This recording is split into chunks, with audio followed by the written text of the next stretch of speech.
Hi அஸ்ஸலாமு அலைக்கும். இன்றைக்கி நம்ம என்ன பார்க்க போகிறோன்னா பீஃப் சுக்கா எப்படி செய்கிறதுன்னு பார்த்துடலாமா.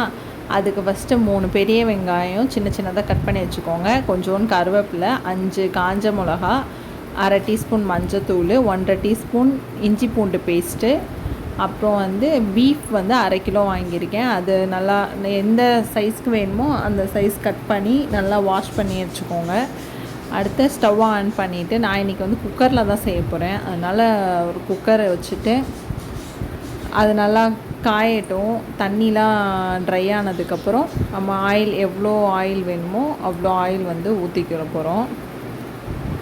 இது பீஃப் சுக்கா பொறுத்தவரை கொஞ்சம் ஆயில் கொஞ்சம் ஜாஸ்தி இருந்தால் தான் நல்லாயிருக்கும். அதனால் ஆயில் கொஞ்சம் இதாகவே ஊற்றிக்கோங்க. காஞ்ச மிளகா சின்ன பாதியாக பிச்சு போட்டு வச்சுருக்கேன். அதோட வெங்காயம், கருவேப்பிலையும், எண்ணெய் காஞ்சதுக்கப்புறம் வெங்காயம் கருவேப்பிலையும் போட்டுடலாம். போட்டு நல்லா வதக்கி விட்டுக்கோங்க. வீடியோ ஸ்கிப் பண்ணாமல் பாருங்கள். நல்லா வதக்கி விட்டுட்டு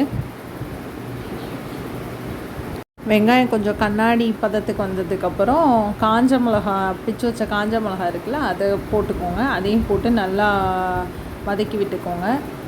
அடுத்து கொஞ்சோன்னு அதுக்கு வெங்காயத்துக்கு தேவையான அளவு உப்பு போட்டுக்கலாம். வெங்காயத்துக்கு தேவையான அளவு கொஞ்சமாக உப்பு போட்டுட்டு அதையும் நல்லா வதக்கி விட்டுக்கோங்க.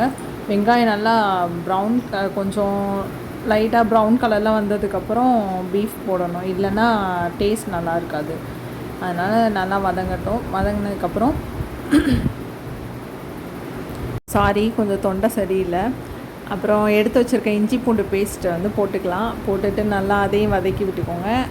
கொஞ்சம் மஞ்சத்தூள் எடுத்து வச்சுருந்தோம்ல, அரை டீஸ்பூன், அதையும் போட்டுட்டு ரெண்டையுமே நல்லா வதக்கி விட்டுக்கோங்க. பச்சை வாடை போகிற அளவுக்கு நல்லா வதக்கி விட்டுக்கோங்க. இஞ்சி பூண்டு பேஸ்ட்டோட பச்சை வாடை போகிற அளவுக்கு. அதுவும் வதங்கினதுக்கப்புறம் நம்ம க்ளீன் பண்ணி வச்சுருக்கோம்ல பீஃப், அதை தண்ணி இல்லாமல் நல்லா புழிஞ்சிட்டு அதையும் போட்டுக்கோங்க.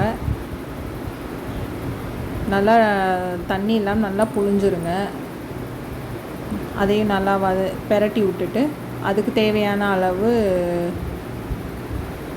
உப்பு போட்டுக்கலாம் பீஃப்க்கு. ஏன்னா இதுக்கு முன்னாடி வெங்காயத்துக்கு கொஞ்சமாக தான் உப்பு சேர்த்தோம். இப்போ கறிக்கு ஏற்ற அளவுக்கு உங்களுக்கு எவ்வளோ வேணுமோ அந்த அளவுக்கு உப்பு போட்டுக்கோங்க. உப்பு போட்டுட்டு அதையும் நல்லா மிக்ஸ் பண்ணி விட்டுக்கோங்க. பீஃப் ஏற்கனவே தண்ணி விடும். அதனால் ஒரு 1/4 டம்ளர் மட்டும் நான் தண்ணி விட்டுக்கிறேன். அடி பிடிச்சிரும்ல, குக்கரில் வைக்கிறனால அடி பிடிச்சிரும். அதனால தான் அந்தளவு தண்ணி ஊற்றுறேன். அதையும் நல்லா பண்ணி விட்டுட்டு அடுப்பு ஃபுல்லாக வச்சுக்கோங்க. அது இன்னும் கொஞ்சம் பீஃபில் உள்ள தண்ணிலாம் கொஞ்சம் இறங்கும். இந்த அளவு வந்ததுக்கப்புறம் நம்ம மிளகுத்தூள், ஜீரகத்தூள் நான் எப்போவுமே வீட்டில் அரைச்சி வச்சுருப்பேன். ஜீரகப்பொடி மட்டும் நான் கடையில் வாங்கிப்பேன். அதை நான் டேட்டோடு சேர்த்து ஒட்டி வச்சுருப்பேன் ஸ்டிக்கர் போட்டு.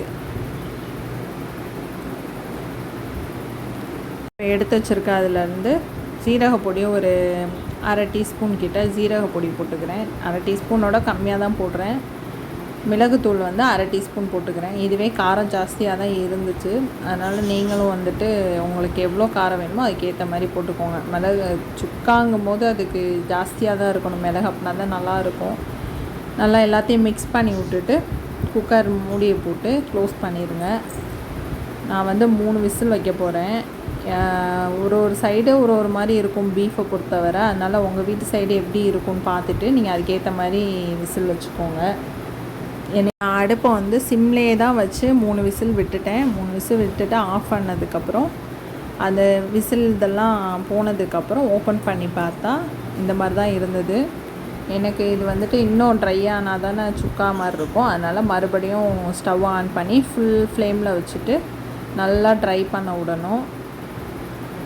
நல்லா ட்ரை பண்ண விட்டுக்கோங்க.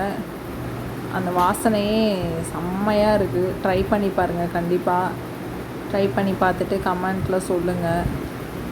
நல்லா ட்ரை ஆகட்டும். நல்லா இந்த மாதிரி எண்ணெய் பிரிஞ்சு வரும். நல்லா ட்ரை ஆகட்டும். நல்லா ட்ரை ஆனால் தான் டேஸ்ட் நல்லாயிருக்கும். எப்போவுமே பீஃப் வாங்கும்போது நல்லா இளங்கறியாக வாங்கிக்கோங்க. ரொம்ப முத்துனது வாங்கினீங்கன்னா ரொம்ப நாராக இருக்க மாதிரி இருக்கும், நல்லா இருக்காது. இந்த அளவு நல்லா ட்ரை ஆகட்டும். ட்ரை ஆனதுக்கப்புறம் சர்வ் பண்ண ரெடி ஆயிடுச்சு. நான் இந்த அளவோடு எடுத்துக்கிறேன். இன்னும் கூட ட்ரை பண்ணுறதுனாலும் பண்ணிக்கலாம். நான் இதோடய நான் எடுத்துக்கிறேன். டேஸ்ட் வந்து செம்ம டேஸ்ட்டாக இருந்தது. நீங்களும் ட்ரை பண்ணி பாருங்கள். மறக்காமல் சேனலை சப்ஸ்கிரைப் பண்ணிடுங்க. ஷேர் பண்ணுங்கள், ஃப்ரெண்ட்ஸ்க்கெலாம் ஷேர் பண்ணி விடுங்க. ட்ரை பண்ணி பார்த்துட்டு கமெண்ட்டில் சொல்லுங்கள். பாய். அஸ்ஸலாமு அலைக்கும்.